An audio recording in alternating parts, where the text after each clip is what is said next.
Hello, citizens of the world. We are anonymous.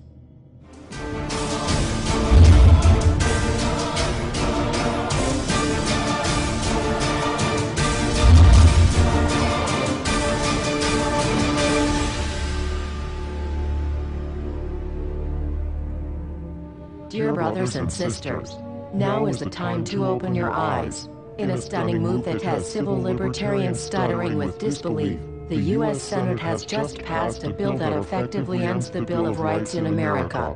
The National Defense Authorization Act is being called the most traitorous act ever witnessed in the Senate, and the language of the bill is cleverly designed to make you think it doesn't apply to Americans. But toward the end of the bill, it essentially says it can apply to Americans if we want it to.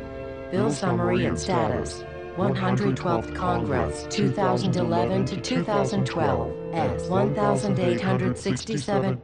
Latest title, National Defense Authorization Act 4. This bill, passed late last night in a 93-7 vote, declares the entire USA to be a battleground upon which U.S. military forces can operate with impunity, overriding posse comitatus and granting the military the unchecked power to arrest, detain, interrogate and even assassinate U.S. citizens with impunity. Even Wired magazine was outraged at this bill, reporting, Senate wants the military to lock you up without trial.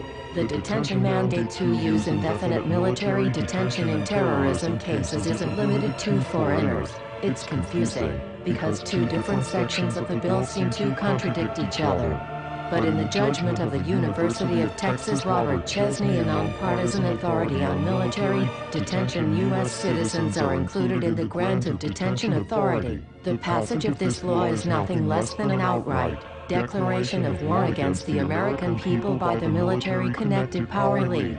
If this is signed into law, it will shred the remaining tenets of the Bill of Rights and unleash upon America a total military dictatorship, complete with secret arrests, secret prisons, unlawful interrogations, indefinite detainment without ever being charged with a crime, the torture of Americans and even the legitimate assassination of U.S. citizens right here on American soil. If you have not yet woken up to the reality of the police state we've been warning you about, I hope you realize we are fast running out of time. Once this becomes law, you have no rights whatsoever in America, no due process, no First Amendment speech rights, no right to remain silent, nothing. The U.S. Senate does not want us to speak. I suspect even now orders are being shouted into telephones and men with guns will soon be on their way. Why? Because while the truncheon may be used in lieu of conversation, words will always retain their power. Words offer the means to meaning and for those who will listen, the enunciation of truth. And the truth is, there is something terribly wrong with this country, isn't there? Cruelty and injustice, intolerance and oppression, and where once you had the freedom to object, to think and speak as you saw fit, you now have censors and systems of surveillance coercing your conformity and soliciting your submission. How did this happen? Who's to blame? Well, certainly there are those who are more responsible than others, and they will be held accountable. But again, truth be told, if you're looking for the guilty, you need only look into a mirror. I know why you did it. I know you were afraid. Who wouldn't be? War, terror, disease. There were a myriad of problems which conspired to corrupt your reason and rob you of your common sense. Fear got the best of you, and in your panic, you turned to the now president in command, Barack Obama.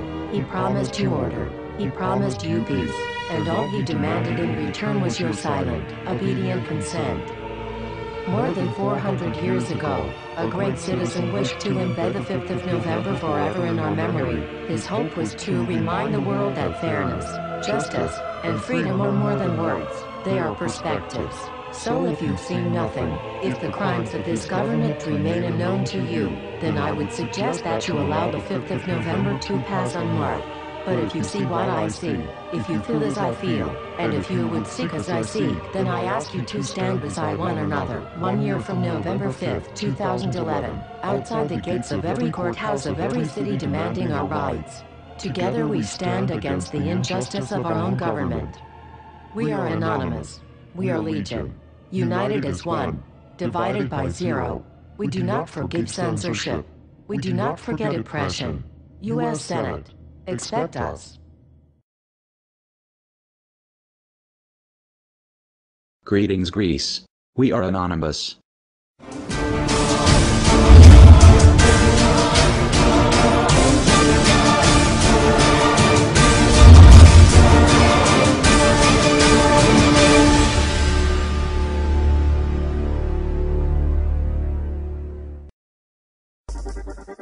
What is going on in your country is unacceptable. You were chosen by your people to act on behalf of them and express their wishes, but you have derogatorily failed. You have killed the most sacred element your country had, and that is democracy. Democracy was given birth in your country, but you have now killed it. What an irony. Your own people hate you and you stare at them doing nothing to prevent that. You have joined the IMF against your people's acquiescence. You have so introduced a new dictatorship upon your people's shoulders and allowed the bankers and the monarchs of the EU to enslave them both economically and politically.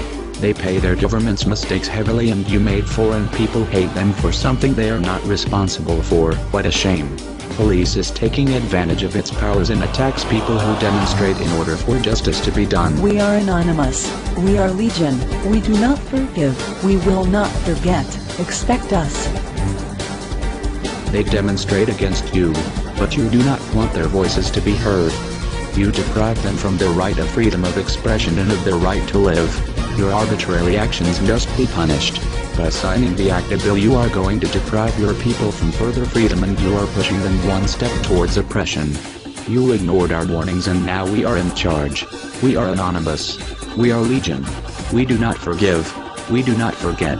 You should have expected us. People should not be afraid of their governments. It's governments that should be afraid of their people.